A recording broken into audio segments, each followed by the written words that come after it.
América Latina no se encuentra dividida porque es subdesarrollada, sino que es subdesarrollada porque está dividida.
Ramos nos explica que no hay cuestión nacional sin estar vinculada a cuestión social, y que no hay democracia y emancipación si no hay antiimperialismo. Entonces, él, como otros teóricos del nacionalismo democrático, de la izquierda nacional, van a hacer un planteo, yo creo, teórico revolucionario para las ciencias políticas del mundo semicolonial.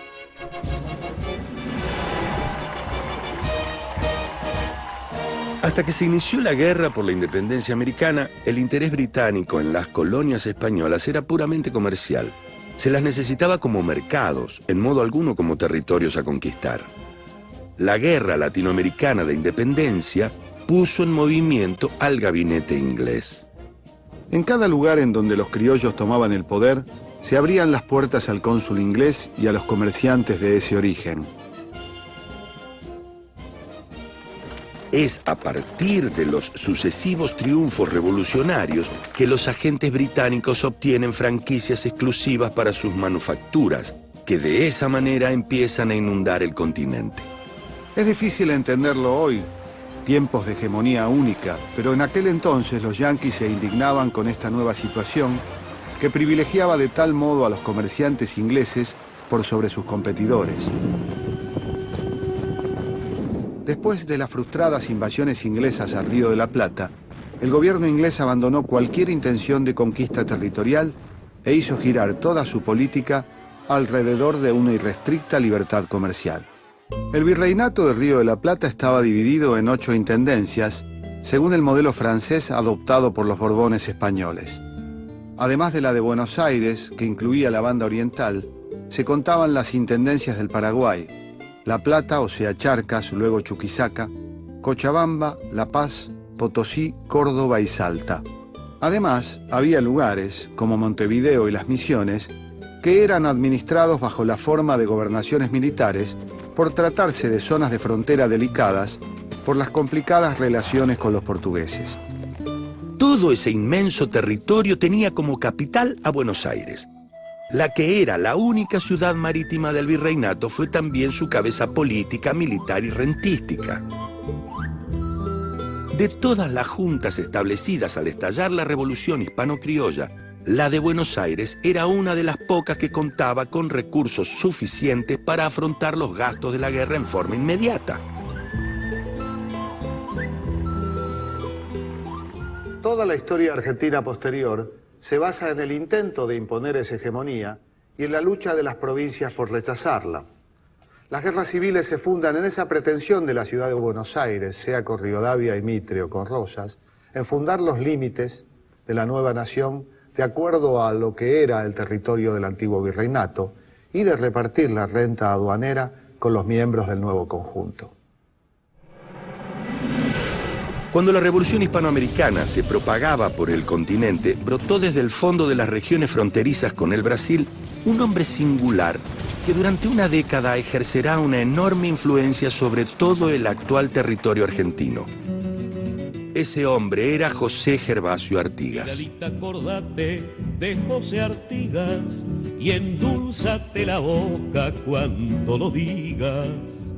Artigas es una figura de indiscutible relevancia en la política rioplatense.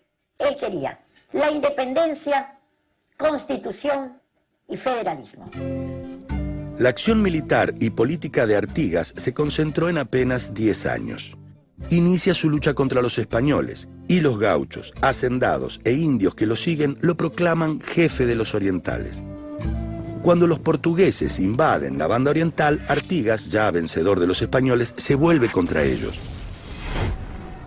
En la época en que se va a luchar por la organización nacional y la forma de gobierno, que la influencia de Artigas llega a Corrientes, Entre Ríos, Santa Fe y hasta Córdoba, que le dan el título de protector de los pueblos libres.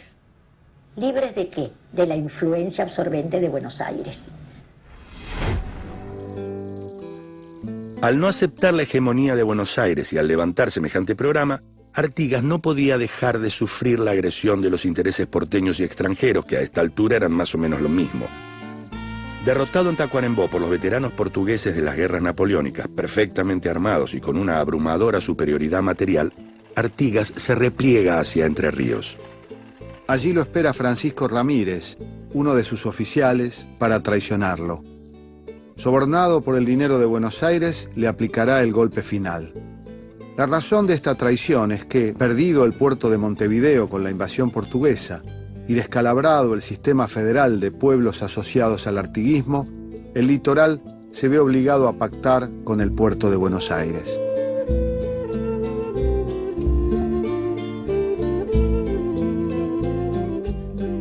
Derrotado el gran caudillo, se interna en la selva paraguaya, protegido por el doctor José Gaspar de Francia, el supremo dictador. Allí vivirá hasta su muerte, ocurrida 30 años después.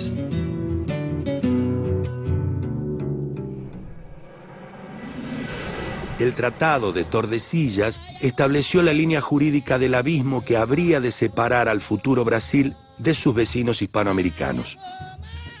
La balcanización adquiriría con respecto a ese país un carácter especial, facilitado por la lengua portuguesa, mucho menos leída en América Latina que el francés, el inglés o el alemán. El hecho subraya la profundidad del aislamiento y las claras razones históricas que lo forjaron. Al comenzar el siglo XIX, el imperio portugués había quedado reducido a su gran colonia americana y a sus enclaves africanos, simples proveedores de carne humana para las plantaciones. Económicamente, de la recolección del palo Brasil, el árbol originario que dio su nombre al país, se había pasado al cultivo de la caña de azúcar, al algodón, al tabaco y finalmente al café, cuya producción llegaría a dominar la vida brasileña. A pesar de su desarrollo, la base de la economía seguirá siendo la esclavitud. La separación entre los sectores sociales era abismal. Por un lado, la pequeña sociedad brasileña, más o menos blanca, con sus reaccionarios y liberales, sus plantadores y escritores, sus marqueses y librepensadores. Por el otro, los esclavos negros, superexplotados sin voz ni prensa. Pero la sucesión de rebeliones registradas desde el siglo XVII hasta fines del XIX demostraban que no se trataba de esclavos resignados.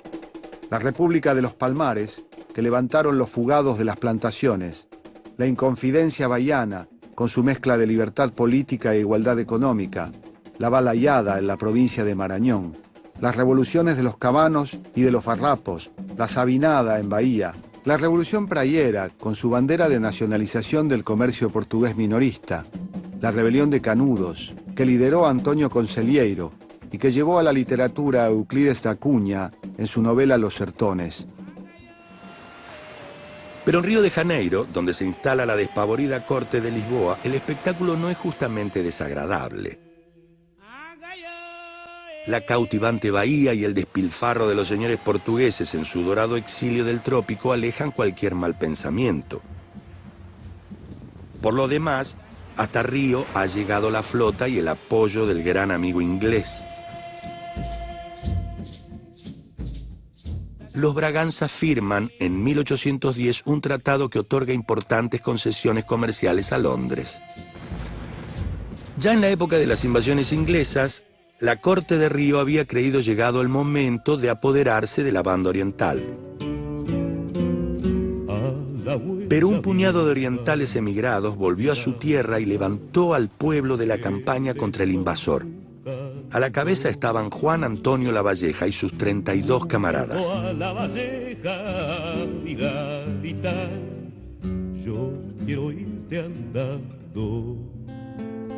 Reunidos los pueblos orientales en el Congreso de la Florida, proclamaron su reincorporación a las Provincias Unidas del Río de la Plata, una declaración que volvía inevitable la guerra con el Brasil.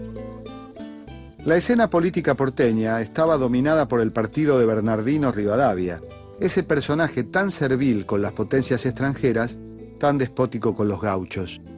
En él se reconocían los tenderos y comerciantes del puerto.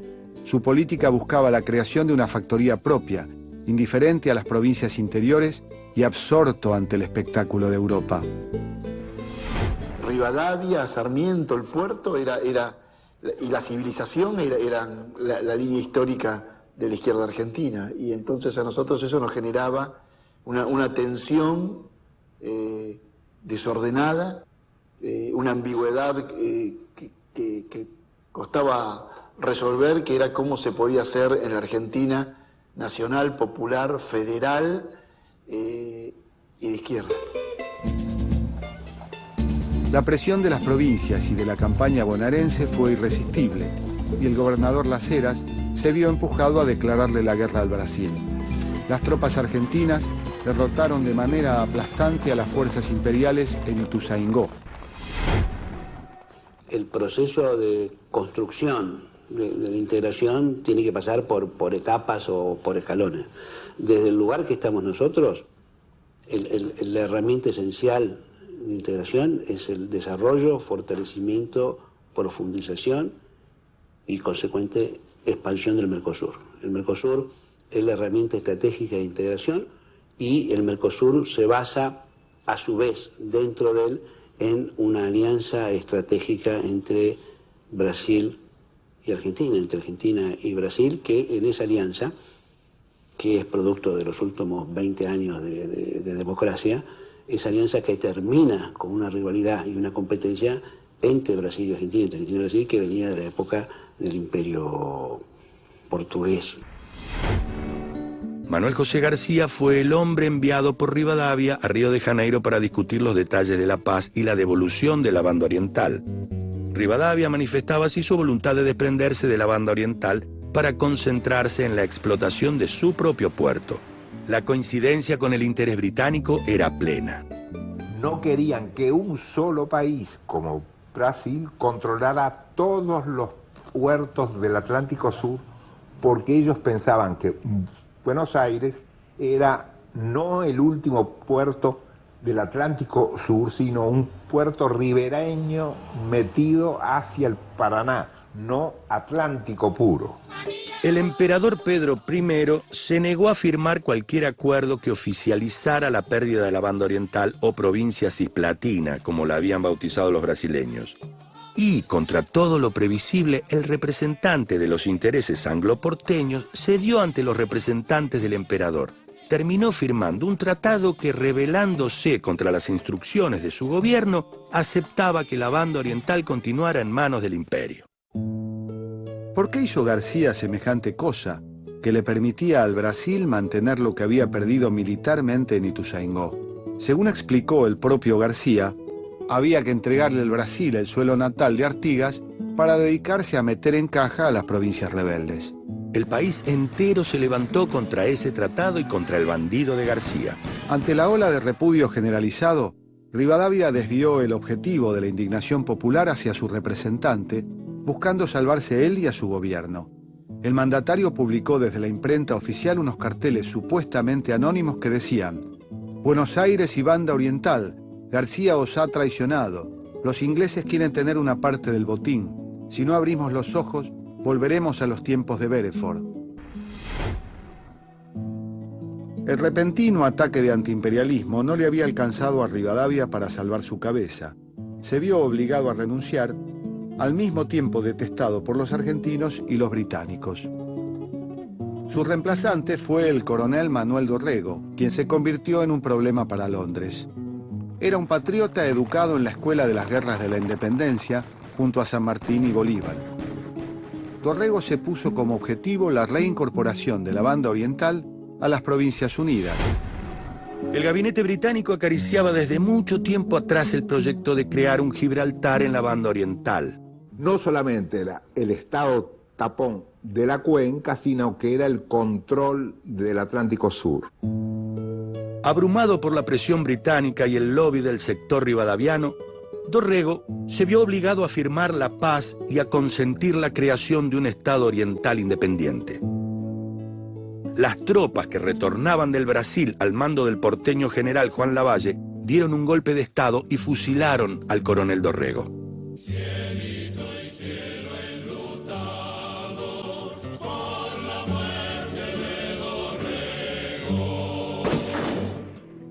De esta manera, el Partido Unitario Porteño, que había sido desalojado del poder con Rivadavia, volvía en la figura del general Lavalle.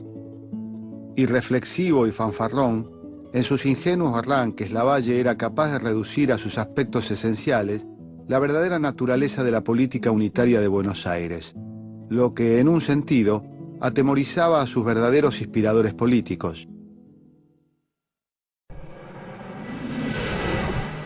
Al día siguiente de fundar Colombia, Simón Bolívar puso en marcha su proyecto de una confederación de los nuevos estados hispanoamericanos. Él afirmaba formar una gran confederación americana, en la que cada nación fuera independiente y soberana.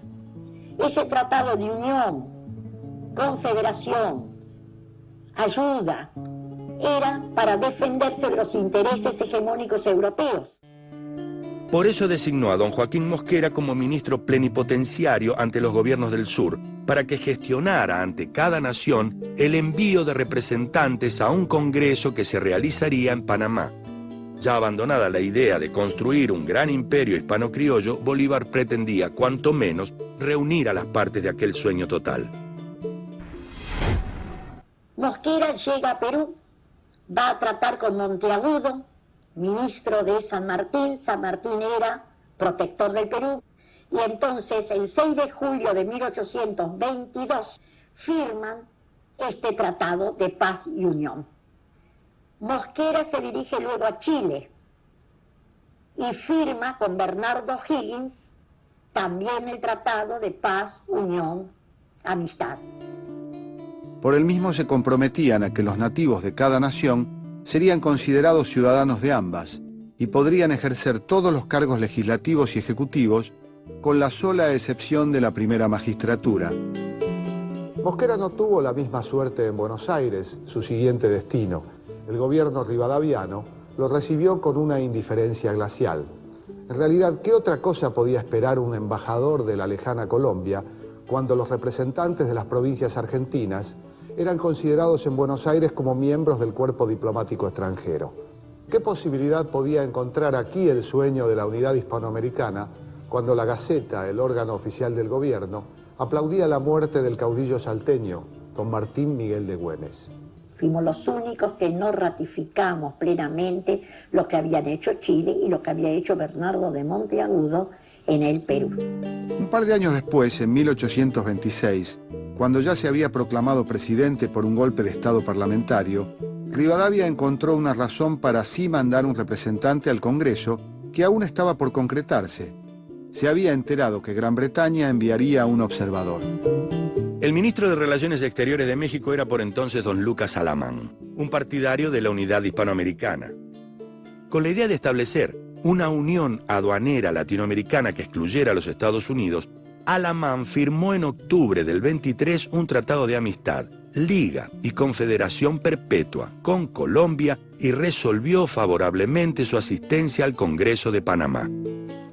Al mes siguiente, en noviembre de 1823, la Asamblea Nacional Constituyente de Centroamérica, reunida en Guatemala, sostenía la invitación de Bolívar e invitaba a los pueblos hispanoamericanos a formar una confederación federal. Mientras tanto, en Chile, O'Higgins había perdido el poder, abandonado por la aristocracia terrateniente. Su reemplazante, el general Freire, había adherido al proyecto bolivariano y designado 2 delegados, quienes finalmente no viajaron. En cuanto al Imperio del Brasil, aceptó la invitación, pero se abstuvo de concurrir al Congreso. Y la recién creada República de Bolivia designó 2 delegados que nunca viajaron. En cuanto al Paraguay, gobernada con puño de hierro por el doctor José Gaspar de Francia, permaneció silencioso como un sepulcro ante la invitación. Ahí existe un dolor enorme para Bolívar, porque no invitan a Haití. Porque Santander dice que si invitan a Haití, República Negra, no tendrán el apoyo de otras naciones. Y además eso podía producir levantamientos donde todavía estaba la esclavitud. Finalmente, el Congreso de Panamá logró reunir a los representantes de los estados que actualmente comprenden 12 repúblicas. A lo largo de 3 semanas, a mediados de 1826, el Congreso sesionó entre muchas frases, pero una sola realidad: la agonía de los ideales bolivarianos. De todas las vocaciones, la vocación política es la más noble. De todas las profesiones, la profesión política es la más vil.